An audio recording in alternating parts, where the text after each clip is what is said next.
Item ಯಾವುದೇ ಇರಲಿ try ಮಾಡಿ ಆಚಿ ಚಿಕನ್ ಮಸಾಲಾ. ನಮಗೂ ಗೊತ್ತಿಲ್ಲ, ನಮಗೆ ಕರೆದ್ರು, ಹಿಂಗೆ ಚಾಕು ಚುಚ್ಚಿಬಿಟ್ಟವ್ರೆ ಬನ್ನಿ ಅಂತ ಹೇಳಿದ್ರು. ಅದಕ್ಕೋಸ್ಕರ ನಾವು ಬಂದು ಅವರು ಅಂದ್ರೆ ನಮ್ಮದಕ್ಕೆ ಯಾರಿಗೋ ದುಡ್ಡು ಕೊಟ್ಟಿದ್ರು ಗಾಡಿದು.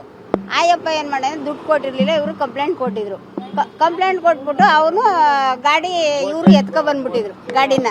ನಮ್ಮದಕ್ಕೆ ಹೋಗಿ ಗಾಡಿ ಎತ್ಕೊ ಬಂದು ಅದೇ ಏನು ಮಾಡಾರೆ ಇವರು ಸೇರ್ಸ ಆ ಹುಡುಗನ ಕರ್ಕೊ ಹೋಗವ್ರೆ. ಅವಾಗಿಂದ ಇವರು ಪರಿಚಯ ಆಗವ್ರೆ ಅಷ್ಟೇ ಸಹ ನಮಗೆ ಗೊತ್ತು. ಅಲ್ಲಿ ನಾಯಿನಹಳ್ಳಿ ಕೆಲಸ ಮಾಡ್ತಾ ಇತ್ತು. ಇದಾಗಿ ಅಲ್ಲಿಂದ ಬಂದು ಒಂದು 3 ತಿಂಗಳು ಕೆಲಸ ಬಿಟ್ಬಿಟ್ಟಿತ್ತು. ಆಮೇಲೆ ಈಗ ತಿರ್ಗಾ ಅವತ್ತು ಅವ್ರ ಅಮ್ಮ ಎಲ್ಲ ಮಂಗಳೂರಿಗೆ ಹೋಗಿದ್ರು. ನಮ್ಮ ತಂಗಿ ಮನೇಲಿದ್ದರು, ಇವರು ಬೇರೆ ಅಲ್ಲಿ ವಿಜಯನಗರದಲ್ಲಿದ್ದರು. ಅದರಿಂದ ಕರ್ಕೋಗಿ. ಎಷ್ಟು ಜನ ಮಕ್ಕಳು ಸರ್ ಅವ್ರಿಗೆ? ಅವ್ರಿಗೆ ಅವಳ ತಂದೆಗ ಒಬ್ಬನೇ ಮಗ. ಮದುವೆ ನೋಡ್ತಿದ್ರು ಮೊಮ್ಮಗಳಿಗೆ? ಇಲ್ಲ, ಇನ್ನೂ ಸೆಟ್ ಆಗಿಲ್ಲ, ನಾನೇ ಮಾಡಬೇಕು. ಇನ್ನೂ ಎಲ್ಲೂ ಮಾಡಿರಲಿಲ್ಲ. ಹಳ್ಳಿ ಕಡೆ ನೋಡ್ತಿದ್ದ ಆಗಲ್ಲ ಅಂತ ಹೇಳ್ತಿದ್ರು. ಅದರಿಂದ ಇಲ್ಲೇ ಟೌನಲ್ಲಿ ಮಾಡಬೇಕು. ಇದು ಹಳ್ಳಿ ಕಡೆ ಹುಡುಗ ಸೆಟ್ ಆಗಲ್ಲ ಅಂತ, ಅಂದ್ಬಿಟ್ಟು ಸಿಟಿ ಕಡೆ ನೋಡ್ತಾ ಇದ್ರು. ಯಾವುದೋ ಲವ್ ಮಾಡ್ತಾ ಇದ್ಲು. ಅದು ನಮ್ಗೆ ಗೊತ್ತಿಲ್ಲ. ನಾವು ಬೆಳಗ್ಗೆ ಹೋದ್ರೆ ಸಾಯಂಕಾಲ ಬರ್ತೀವಿ. ಅಥವಾ ಅವ್ರ ಮಮ್ಮಿಗೆ ಅವ್ರಿಗೂ ಕಾಂಟ್ಯಾಕ್ಟು, ನಮಗೂ ಅದಕ್ಕೂ ಕಾಂಟ್ಯಾಕ್ಟ್ ಇಲ್ಲ. ನಾವು ಹೋದ್ರೆ ನಾವೇ ಮನೆಗೆ ಬಂದರೆ ಮನೆ ಕೆಲಸ ಆಯಿತು, ನಾವಾಯಿತು ಅಷ್ಟೇ. ಅದು ಅವ್ರ ಮಮ್ಮಿ ಅವರಿಬ್ಬರು ಕಾಂಟ್ಯಾಕ್ಟ್ ಮಾಡ್ತಾ ಇದ್ದಾರೆ.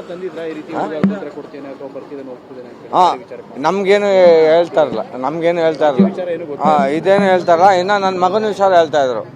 ಕಿರಣ ಈ ಥರ ಮಾಡ್ತಾನೆ, ಅವ್ನಿಗೆ ಹೊಡಿತಾನೆ, ಇವ್ನು ಹೊಡಿತಾನೆ, ಹಂಗೆ ಹಿಂಗೆ ಅಂತ ನನ್ನ ಮಗನ ವಿಷಯದಲ್ಲಿ ಹೇಳ್ತಾ ಇದ್ರು. ಮಗಳ ವಿಚಾರದಲ್ಲಿ ಏನು ಹೇಳ್ತಾ ಇರಲಿಲ್ಲ.